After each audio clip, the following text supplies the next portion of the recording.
గంటలు, వారం రోజులు, 10 రోజులు, మరో 4 రోజులైతే చిన్నారి జాహ్నవి అలియాస్ జ్ఞానేశ్వరి మిస్ అయి 11 రోజులవుతుంది. జూన్ 6వ తేదీ తండ్రి వెనకాలే నాన్న నేను వస్తానంటూ వెళ్లిన జాహ్నవి పాప వెనకే వెళ్లిన కుక్క మిస్ అయ్యాయి. రాత్రైనా తెల్లారినా ఇంటికి చేరుకోకపోయేసరికి తల్లిదండ్రులు గుండె చెరువైంది. ఆ తల్లి ఆవేదనకు అంతు లేకుండా పోయింది. పోలీసులను ఆశ్రయించారు. పాప జాడ కోసం వారు నివాసం ఉంటున్న 5 ఎకరాల తోటంతా జల్లెడ పట్టారు.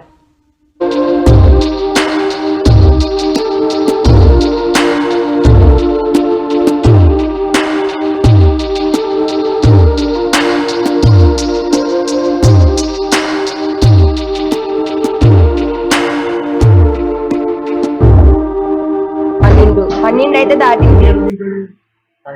11:50 సార్.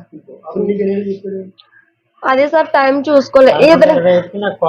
12:20 ఇదంతా ఒక 40 నిమిషాలు 30 నిమిషాలు. 1% కూడా డౌట్ లేదు సార్. అంతా క్లియర్, అంత లేదు. ఏంటండి? లేదు సార్, లేదు, నార్మల్ గా ఉన్నాం సార్. అయితే వచ్చి పిలిచి ఎప్పుడైతే అడిగాడో అప్పటి వరకు తెలియదు సార్ మా పాప మిస్ అయిపోయింది అని. అయితే అనుకున్నా అని ఏమైందిరా అని అడిగితే అలా కొండన్నా మీ అమ్మాయి ఏడుతుందంట, ఊర్లో అతనికి కనిపించిందంట, నాతో చెప్పాడు, వచ్చేసి భయపడిపోయాడంట కుక్క కలబడితే అని నాతో చెప్తే నేను వచ్చాను చూసుకుంటూ వస్తున్నాను అని చెప్పాడు సార్. ఇలాగని చెప్తే అందులోకి అబ్బాయి కూడా వచ్చి ఎతకడానికి మొదలు ఎట్టుంది సార్ ఏమైపోయిందని.